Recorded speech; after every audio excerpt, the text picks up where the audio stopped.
నిన్ను పెళ్లి వాళ్ళు పిలుస్తున్నారు. ఏమైందిరా? విజయనగరం రాజుల ఫ్యామిలీ వాళ్లకు నీ వంట నచ్చలేదట.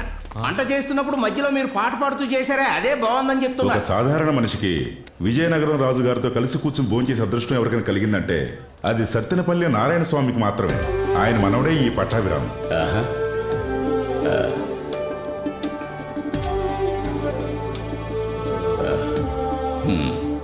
ఈయన ఎవరో తెలుసా నీకు పట్టాభి? అయ్యగారు తెలియని వాళ్ళు ఎవరైనా ఉంటారా? ఈ రోజు విందులో మా వల్ల ఏదైనా లోటు జరిగితే అది మీరు చెప్పారంటే. లోట?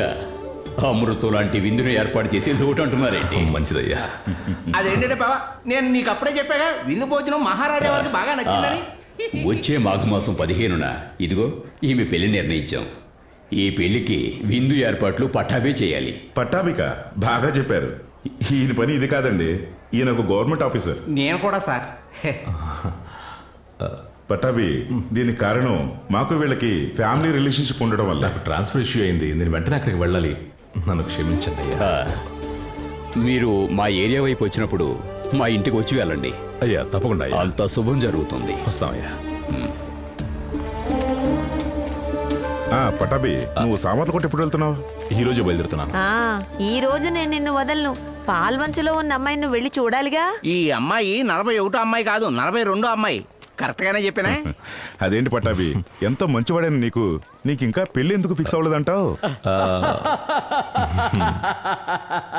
అనుకువ బాగానే ఉంది, సంపాదన బాగానే ఉంది, కానీ ఇంకా పెళ్ళి అవ్వలేదు. అదే మాకు అర్థం కాదు. అంటే అది నేరుగా వెళ్ళి మాట్లాడితే. అవన్నీ ఎందుకు బాబా, ఆయన నవ్వుతూ ఏదో చెప్తున్నారు కదా, చెప్పండి. డైరెక్ట్ గా వెళ్ళి చూడండి, డైరెక్ట్ గానే వెళ్ళి చూడండి. మీరు డైరెక్ట్ గా వెళ్ళడమే మంచిది. ఏంటి బాబా ఇటు పరిస్థితి ఏం అర్థం కావట్లేదు. మీరు ఎప్పుడు ఇలాగే నవ్వుతూ ఉంటారా? నా పాలసీ ఏమిటంటే నేను ఏ విషయం చెప్పడానికైనా ముందు ఇలాగే నవ్వుతూ చెప్పడం నాకు అలవాటు.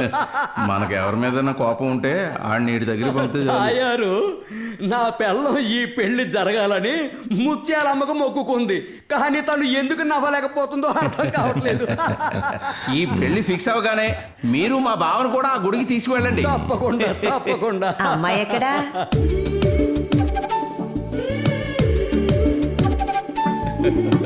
రామ్మా రా.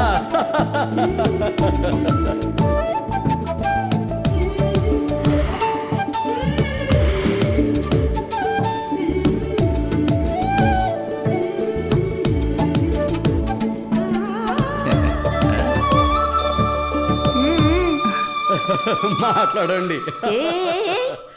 ఇంకా మాట్లాడతాలేమీ లేవు. ఎందుకు బాగా మాట్లాడటం? నేను మాట్లాడతానండి. మాట్లాడండి.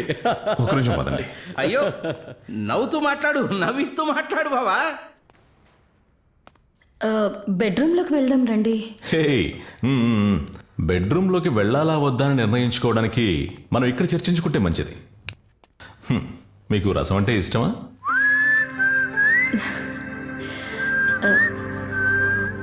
ఏ రసం? ఈ విందు భోజనాల్లో ఇష్టపడి తాగుతారే ఆ రసం. అయ్యా, చింతపండు రసమా? ఆ రసం నాకు అస్సలు ఇష్టం ఉండదు. బెస్ట్. ఒక విందు భోజనానికి వెన్నెముకే రసం.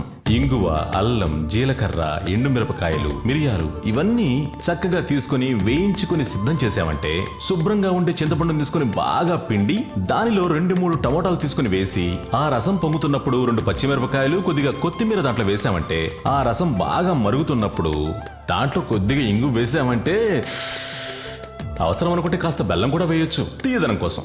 ఆహా, దానికంటే మంచి పులుసు ఉంటుందా, ఔషధం ఉంటుందా?